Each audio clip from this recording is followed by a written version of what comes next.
Thank you, everybody, for joining our webinar today. The topic today is, do you wish cybersecurity had an easy button? So DriveLock's been in the endpoint security business for 20 years, providing a world-class on-premise solution for device control, application control, encryption, and security awareness. And we've taken this experience and knowledge and moved it into a multi-tenanted cloud-based platform, which allows organizations to remove the burden from IT staff and allow experts to manage and ensure uptime and maintain security compliance. So the answer has arrived in the way of endpoint security. DriveLock Smart Cloud offers an alternative to on-premise, endpoint-based security solutions that your IT staff need to learn and manage to ensure security or compliance of your organization. And thank you again for joining. And I'd like to introduce our cloud security expert and head of cloud operations, Martin Mangold, who will go through some of the details on the cloud platform and show you a brief demo of the customer dashboard for the DriveLock Smart Cloud. So I'd like to get started with that. Without further ado, Martin.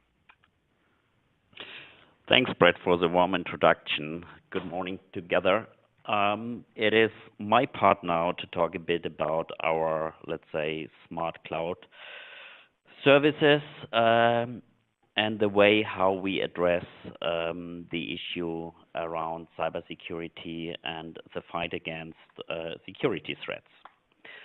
I'm coming initially out of the client management area, had a lot of experience also around service management, and now in the current days, my job is to be responsible for the cloud operations here within the DriveLock organization.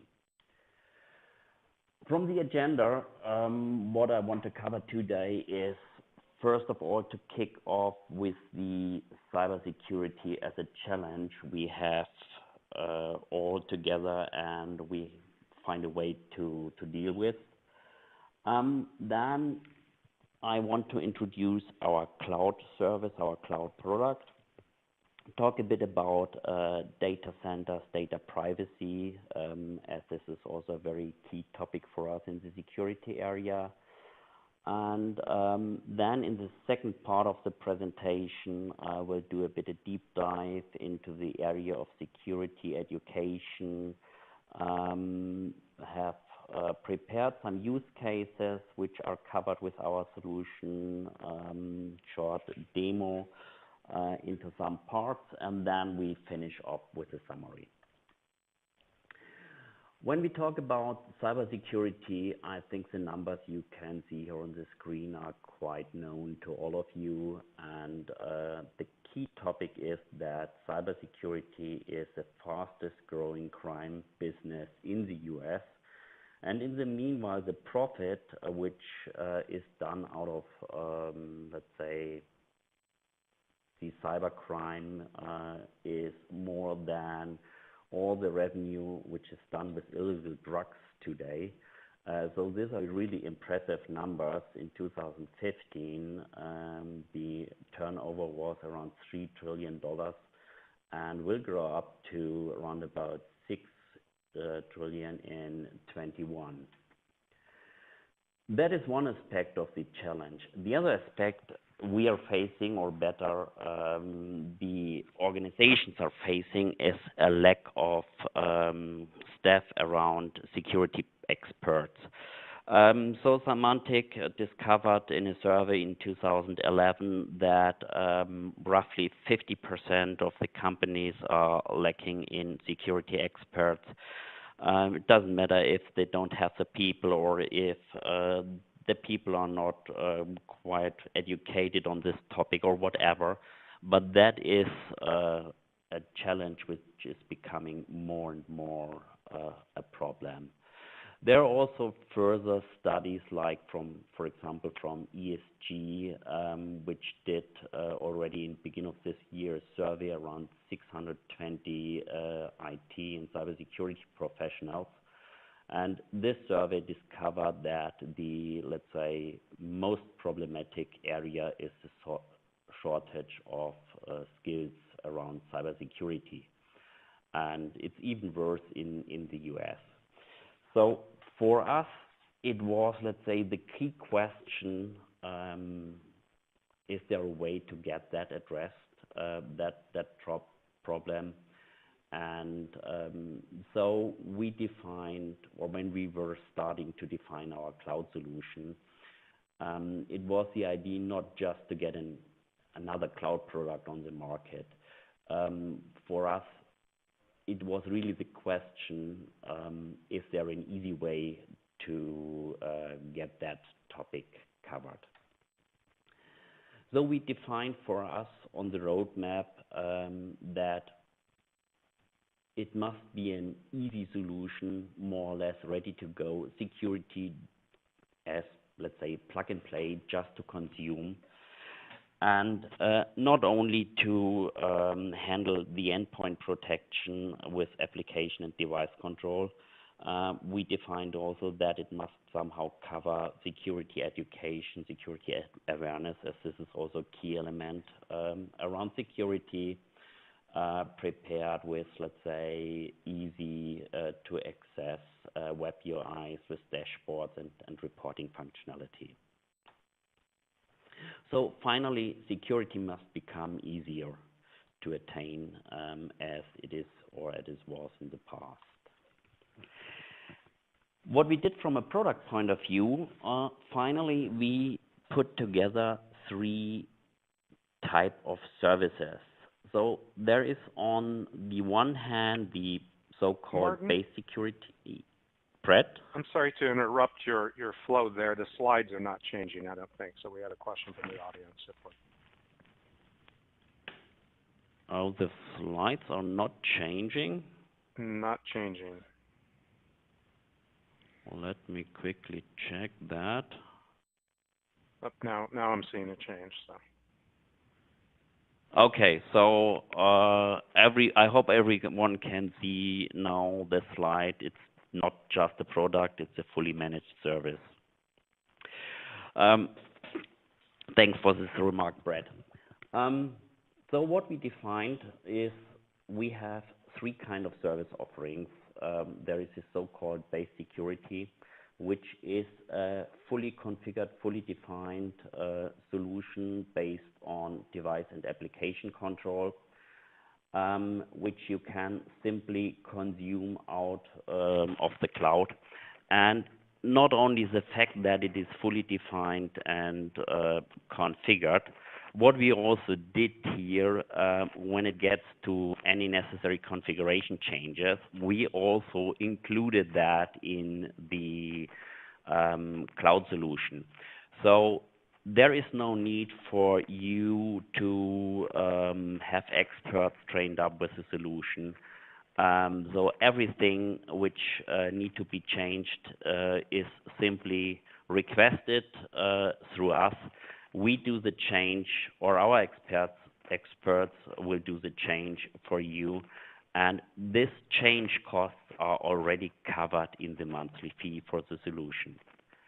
Then, on the other side, besides the base security, there is also an so-called advanced security.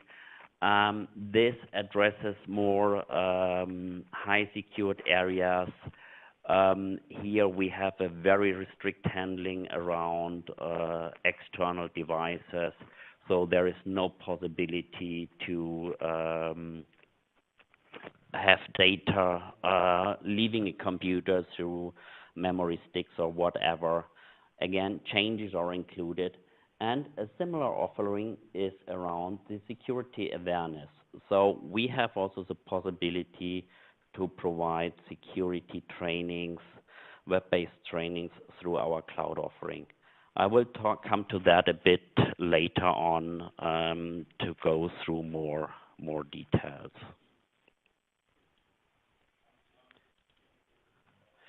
So finally, there is a modular approach which is covering certain security levels, basic, advanced, and education. Security is on a dedicated cost plan.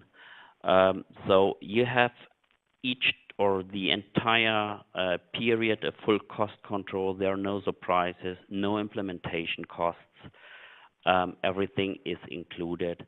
There is no effort to spend around infrastructure or third-party applications like SQL servers and things like that. So it is really you start the service, consume it as long as you need it, and you are already done. Nothing additional to do from your point of view. This service is in general hosted from DriveLock. So we, as a vendor of the solution, host the solution in our data centers. The operation can be handled in two different ways. Backend operation is up to us, so we guarantee that the service is available, that it is, let's say, configured to the latest version. And when it gets to the customer operation side, when we talk about configuration changes, adjustments to customer needs, then there are two options. It can be handled straight through us, or you can also get an MSSP in place where you have, for example, a relationship to which is close by and working with you together to maintain and operate the service for you. On the sales side, similar approach. You can get it directly through us or through one of our partners, and similar approaches around support. So finally, we put together this cloud platform, which, let's say, give you all these possibilities to handle endpoint protection without any effort on your end. I also mentioned in the beginning to talk a bit about data privacy and data centers. So for us as a security company, it was absolutely key that any data we have to have in the application from our customers need to be stored and handled in a secure way to completely follow the local data regulations and so on. And that was for us absolutely key when we, let's say, were thinking about where to host this solution, that there will be no backdoor, that anytime data will be, let's say, safe, and there will be no backdoor in the solution. So finally, we had also the challenge that you in the US, you have certain laws around data security. In Europe, there is the similar situation. If you go to APAC and so on, more or less in any country around the world, you will find similar situations when it's about data privacy and integrity.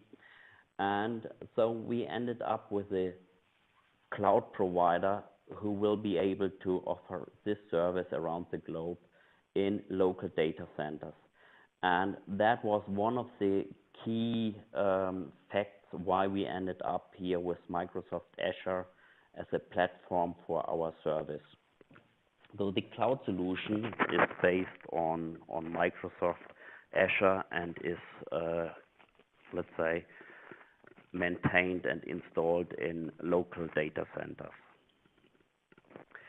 Not only the fact that we have this global approach through the Azure data centers, we also get a lot of compliance certifications like FDA, CDSA, and so on.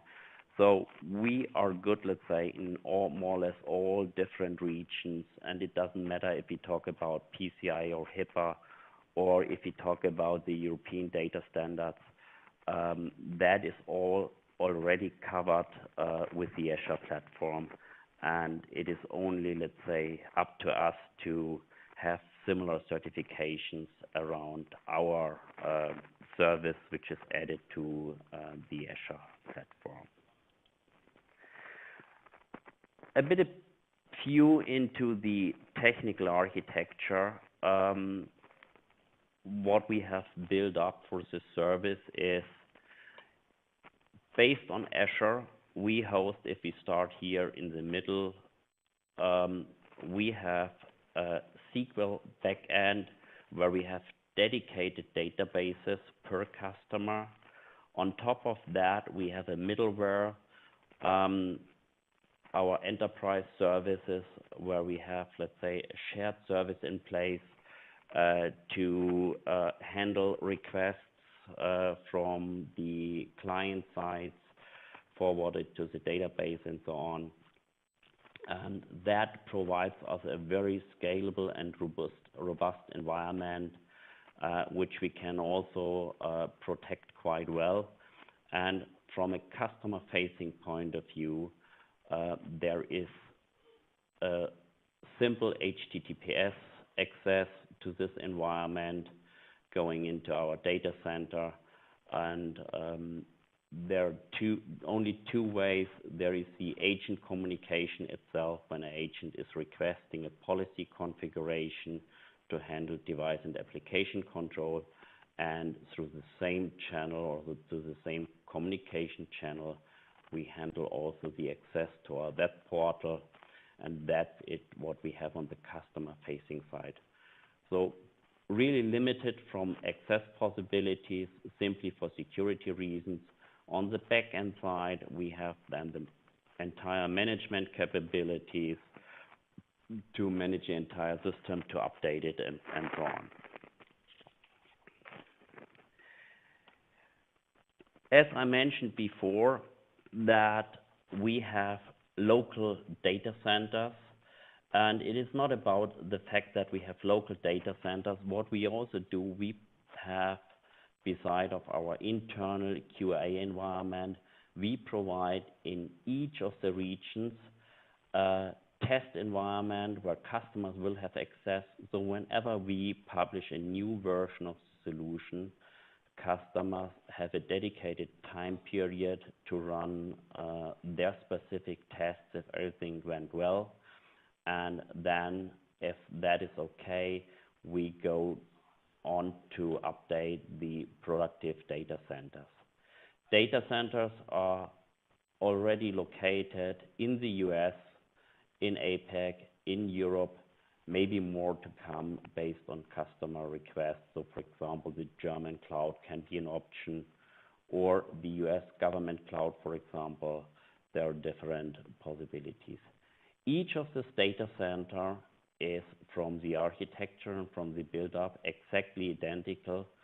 So we have it really high standardized, and there is a centralized approach to get them managed, to get them updated, so we can ensure that we provide, let's say, the same kind of quality around the globe, and it doesn't matter which of the data centers one of our customers is picking to get managed through. As I mentioned before, data centers in the US we are using the US Central Data Center from Microsoft in Iowa. Also, there is a DR site in the US, which is in Virginia. So even if there is a fail or an issue with one of the data centers, we are capable to provide a failover data center, which stays also in the region. And so also in the case of a failover, we can ensure data integrity and not breaking any local laws when it is about data security, data privacy. So similar approach in the other regions, so the same with Europe and with APAC as well. So every time we ensure depending on which data center you decide to go into, we can ensure that the data will stay local also in the case of failover.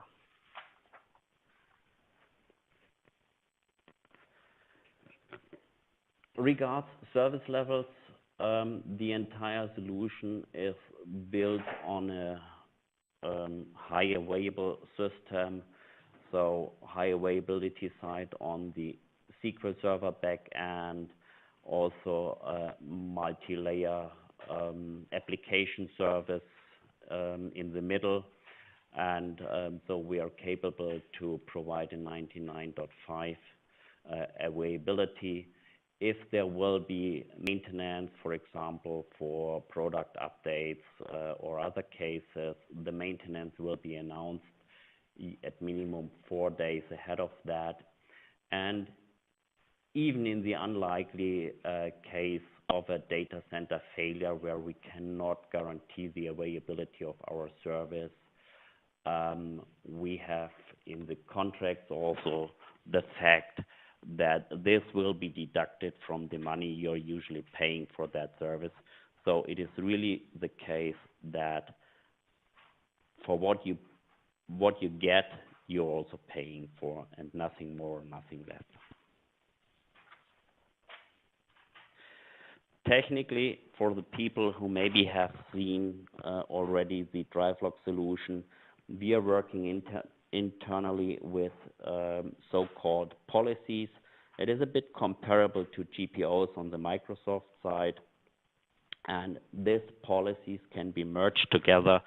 So we have in general a policy layer for the license. So this grants the capability, what kind of functionalities will be available. We have then a second layer for depending on which security profile you're in. So there is a dedicated policy for the base security, a dedicated one for the advanced security, or when you're using the security awareness, again, a dedicated policy for that. All these policies are spread across multiple customers, and that gives us a possibility in a case of, for example, zero-day exploit, we can react really fast to, for example, improve the security level, blacklist dedicated applications, whatever, and that can be done quite easily across multiple customers to provide really the highest and best kind of security. In addition, any customer-specific configurations will be stored in then customer-specific policies, and finally on a client, this, let's say, at minimum 3 policies will be merged together and applied on the client or on the computer of the client. And so we are able to provide, on one hand, let's say, a standardized security approach. On the other hand, also with the flavor and the capabilities of customer-specific configurations. It is really a mix of both. Let's go a bit into the area about security education, security awareness. What we have here, or what we do here, we provide so-called micro-learnings or security flashes. These are predefined training materials around security topics, for example, mobile devices, how to deal with passwords, phishing emails, all this typical stuff where it is absolutely key that your employees are aware to improve security. And these security trainings are launched through our endpoints, and this can be done in multiple ways. So, for example, we can, let's say, show up such a training based on specific events. So, for example, you plug in a USB stick or load a CD-ROM. There are different options. Depending on what the end user is doing, we can pop up or launch such a security training, for example, a very specific one, or maybe also an entire set of trainings which will be then randomly provided to the end user. To give you an idea how it looks like, for example, here a micro-learning piece where you get certain information, how to deal with certain things.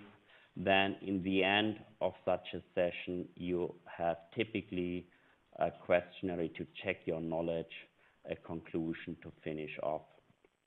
And that is a very simple and very effective way to provide your employees a certain degree around how to deal with typical security topics. Another example here is about, for example, clear desk, screen office. Again, you get a couple of very simple slides combined also, for example, with video material where the video is explaining how to deal with certain things to make the people really aware about. In general, again, finishing with a short questionnaire to double check if it was really effective and that the right knowledge was shared as necessary.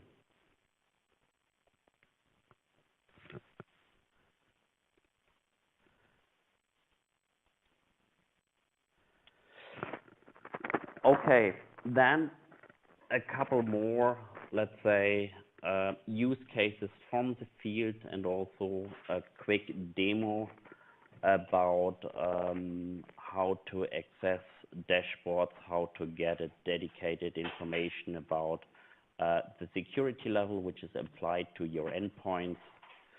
And we have reduced the information simply to, let's say, dashboarding to provide you the information what's going on in your network, how are your endpoints protected, maybe where you have issues. And it is a very simple approach. So when you log into the system, you get an overview about your entire landscape. So on one view, you get straight the information, how many of your computers are okay, are there any computers which have maybe some issues, some problems, if there are any which are critical. You also get here straight the information, are there any computers which are temporarily unlocked, so not secured at that moment, and you have the possibility to drill down, get here detailed information, okay, which of these computers are in an unlocked state,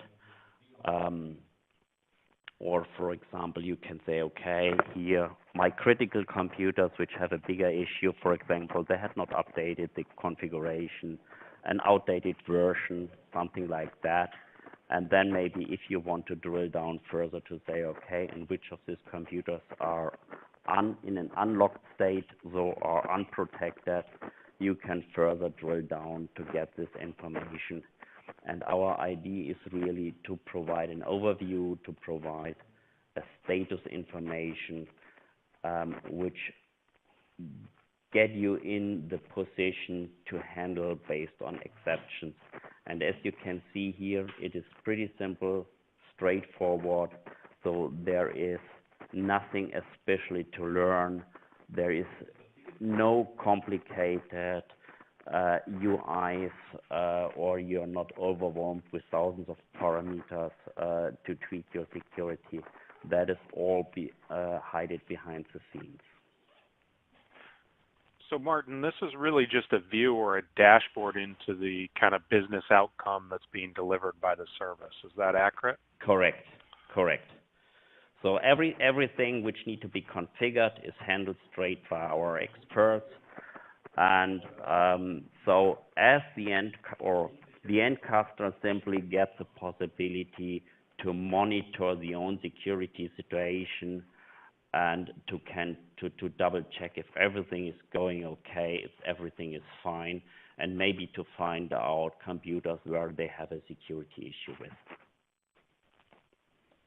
And so will there be any actions that you can take from this? For example, let's say if somebody needs to recover a device or gain access to something, gain access to an application immediately, is there going to be any of that, or is that all going to be done by DriveLock?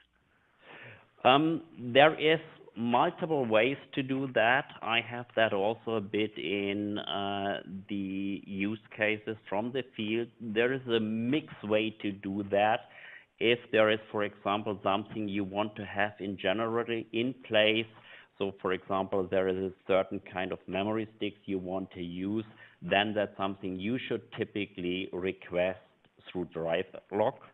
So we apply then in the policy configuration a dedicated rule for that. If it's a one-time exception, there is a possibility for the end users to do an unlock via self-service. And we are also on the way to introduce, for example, such unlocks through the web UI, where, for example, an security person, security officer, manager, however, on the customer side can do such an unlock, for example, for a broader group of computers or people. Great, that's good information. Bit into, let's say, the use cases. That is a typical use case out of an office environment. So we have office machines which are protected to avoid internal as well external attacks. But beside of the protection, there is also the request from the employees they want to use USB sticks, but they will not be possible to execute or copy executables, but they should be able to transfer, for example, documents or other files.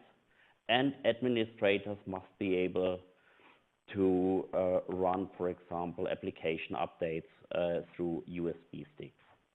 That is something which is already implemented in the solution.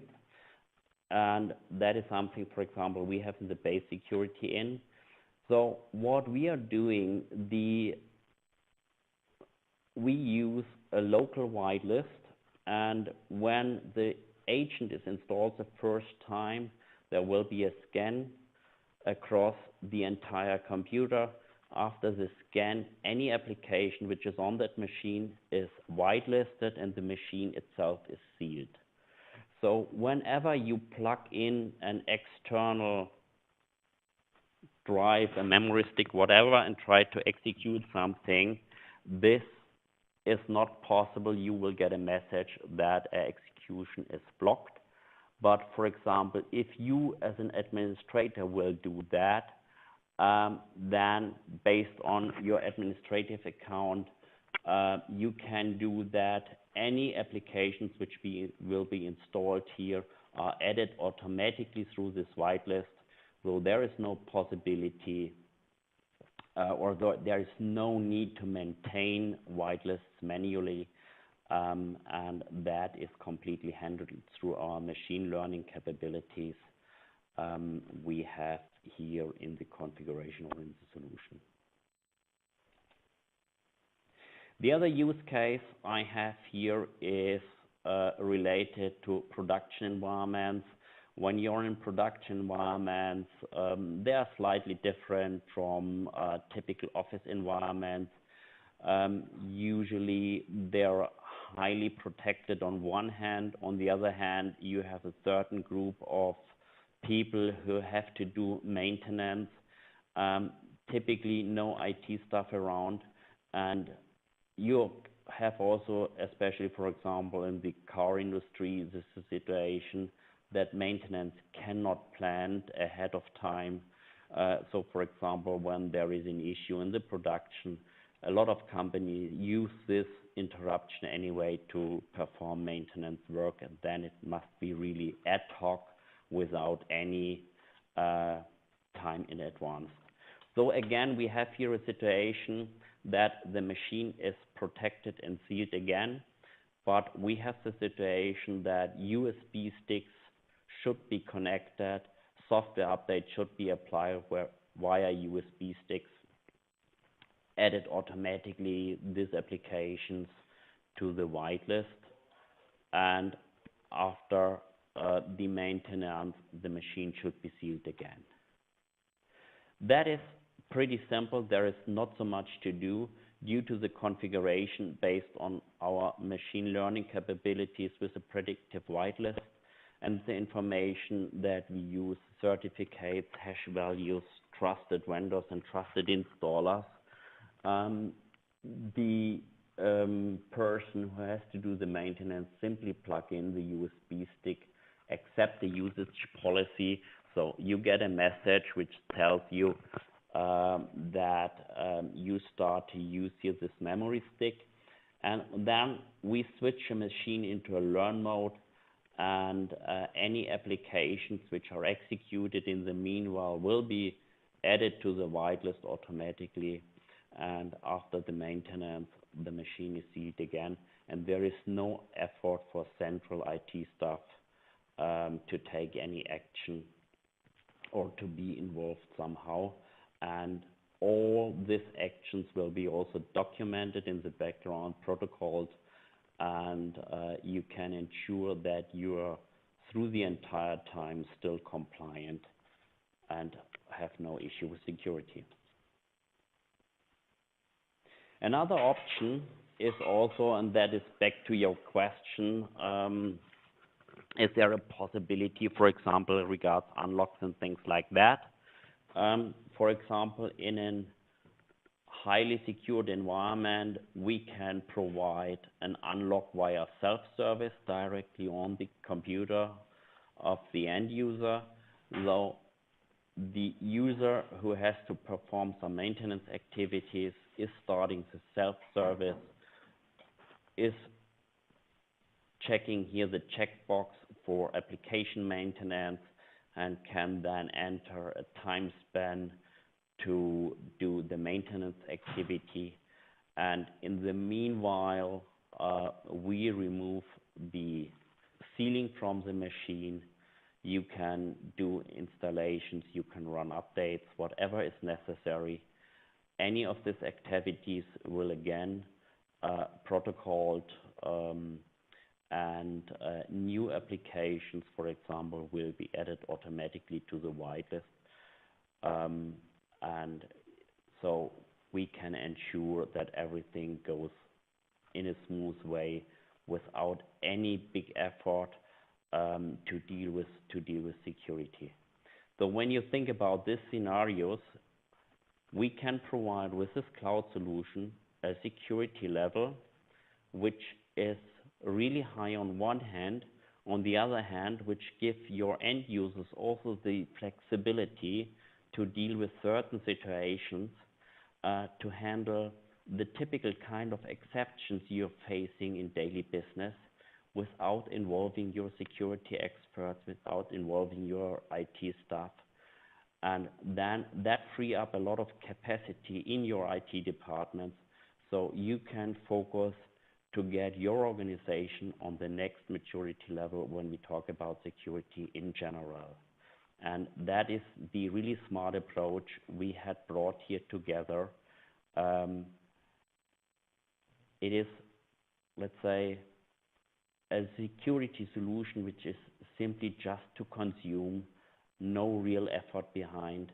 That is completely handled and covered with this service we provide you in that solution.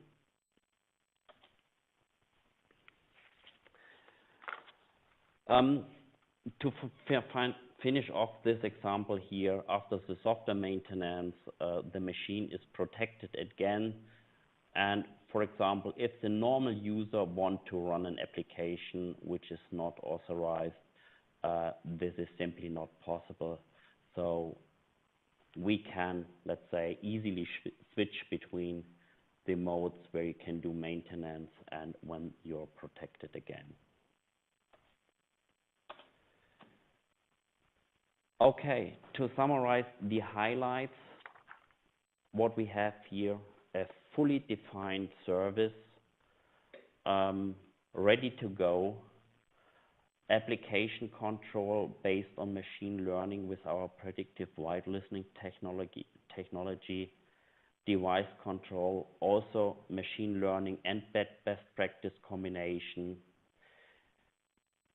But you're still, as a customer, capable to request your individual adjustments in the security profile.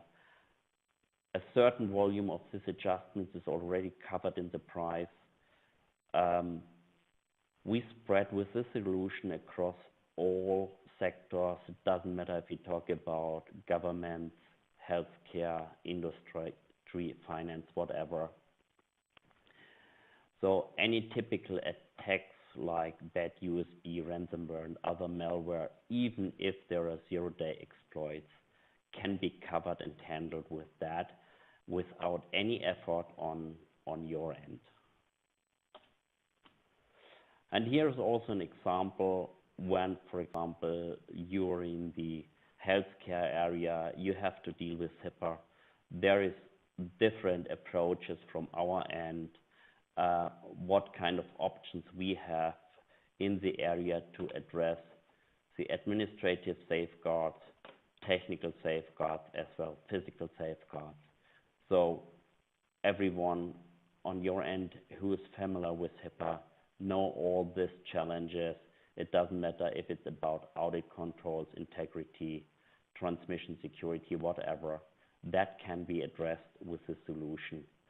And also for you who have to deal, for example, with European customers, I know you have also to apply or somehow to address the European, the new European data protection law.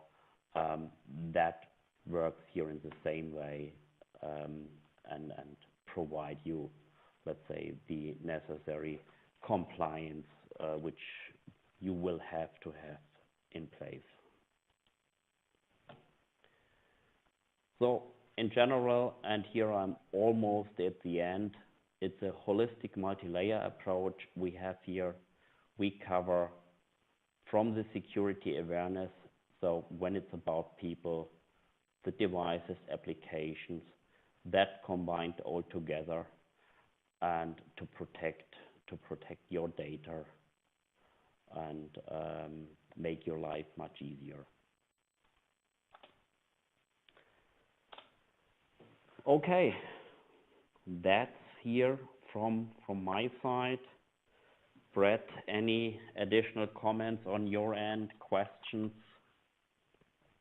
Sure. Thanks very much for that, Martin. So that was a good overview of the DriveLock Smart Cloud product. So if anybody has any questions, you can post them here in the chat. We've got a couple here that we can address, and you can jump in on, Martin. So I'll read these out. So the first one that we have is, how does the user log into the dashboard or cloud? Username, password, certificates, multi-factor. So I'll address a little bit of this, and then Martin can add what's coming in the future. So currently, that is a username password that's provided to the cloud service or the web UI, and then you can log into that. So an administrator of the DriveLock Smart Cloud can log in, and they can manage who else within their organization actually has access to that. And so that would be done over a secured TLS SSL connection. And then I don't know, Martin, if you have some future plans around multi-factor, pins, and those kind of things being used. We have already discussed the multi-factor authentication, and on one hand, we are also thinking about to introduce certificates. There is no final decision which way we will go, but it is already clear so far that based on the current way to log into the system, we will definitely introduce improve the security level, and that is something which will also come quite fast after the first release. So on the cloud offering, we have also the nice capability that we can run a very short release cycle regards the web UI, due to the fact that there is nothing to distribute or to roll out to many computers. It is simply an update in our data centers, which can be done quite easy, and there will be a lot more to come. So is that really another advantage of the cloud services, that you're continuously running the latest and greatest security technology, so you can be more defensive around, cyber threats that come out? Yep, that is absolutely right. And maybe one additional comment here: the cloud solution is not a, let's say, specific product or different product. It is the identical product as we will have on the on-prem side, with the difference that certain elements in the cloud will be available faster to end users. So, for example, enhancements in the web UI will be deployed much faster, earlier compared to the on-prem world. And the on-prem world, we usually have 2 releases a year, and that will mean that any deployments we have in the cloud will be then rolled up in the next on-prem release, so maybe with a delay of perhaps 4 to 6 months, whatever. Right. Okay. And that kind of ties into one of the other questions that we had posted here in the comments, which was about sort of the value of cloud services. And one of those being obviously that instead of delivering a specific product, this is delivering a business outcome. Is that what you're describing there? Correct. Although that was absolutely key for us. It is, let's say, when you just have a cloud solution, that gives the customer the advantage to get rid of maybe the server infrastructure and certain, let's say, technical pieces. But to make a real benefit for the user is to provide an entire service which covers really from A to Z everything when it's about security handling. So there is no need anymore to be trained on the product. There is no need to find out what is the latest, greatest configuration to deal with Partya, WannaCry, or however you will call the security threats. Okay. Yeah, so that kind of ties into the specific question was kind of how do you value cloud service versus on-premise? And so some of those things that I would mention would be the high availability, so being able to provide 99.5% uptime versus what you can provide on-premise is probably unlikely to meet that level. No need for VPN or external holes in a firewall, built-in support costs, efficient delivery of a business outcome for you, in this case being security or endpoint security on those. Simple, ongoing kind of monthly costs versus a high expenditure on on-premise perpetual licensing that can happen with traditional software sales. The latest solution, you're always running the latest version, and that ties in with what Microsoft has done with Windows 10 and their other platforms, which is a constantly moving target, where all software that sits on that stack really is going to have to maintain that constantly evolving, always updating process, which Martin was describing there. So, yep. Okay. And I guess there's one final one here. Does or can the DriveLock Smart Cloud replace existing AV or next generation AV solutions? So I'll answer, and then I'll let Martin also add to that. So in my opinion, yes, DriveLock can easily replace AV solutions or traditional solutions that provide endpoint security. We can also replace next generation AV. We don't have to. We can sit right alongside it and act as a added lower level barrier, protecting your endpoints from the zero-day attacks and the malware attacks that are not known to antivirus vendors at the time. But we can definitely replace those too. So Martin, I don't know if you want to add a little more to that. No, finally you have said everything around that, especially with our predictive whitelisting approach, the machine learning capabilities. We are, let's say, capable to deal with zero-day exploits And it is not important for us to have, let's say, somehow a pattern or that they need to be somehow known to us, because finally you can simply execute what it is whitelisted. And you have, as a let's say malware, you have to find a way to get into that whitelist, and that is not so easy. Right, absolutely. So we've got a couple minutes left here, and we had one more question that came in with regards to how easy is it to move to the cloud solution from an on-premise solution. So do you want to answer that, Martin? When you talk about on-premise solution, then you mean on-premise DriveLock solution. In that case, it would be pretty easy. So what we do, let's say, as a first step, we do a quick comparison between what you have so far defined and configured in your environment around the protection. And then we apply, let's say, necessary changes to the customer-specific policy, and we can then easily switch the existing agents to contact the cloud environment, and you are done. So that is something which is straightforward, no big deal. Will be no interruption in the security level. So we can continuously go from the on-prem to the cloud without any interruption or without any, let's say, leak in the security. When it is about, let's say, coming from a competitive solution, the approach would be similar. The difference is here to get the agent installed on top or in addition to the existing one, and to switch here over. But let's say not really a big deal. Okay, absolutely. So it's really kind of a customization of it. It's not a one-size-fits-all. And in terms of the rollout, so that's typically very easy. There's a pre-built bundled agent installer that you can distribute to your clients, and then that would always be updated. Is that accurate? Correct, correct. So if you have installed the agent once, with the initial installation, you have to provide also the information to contact the right data center.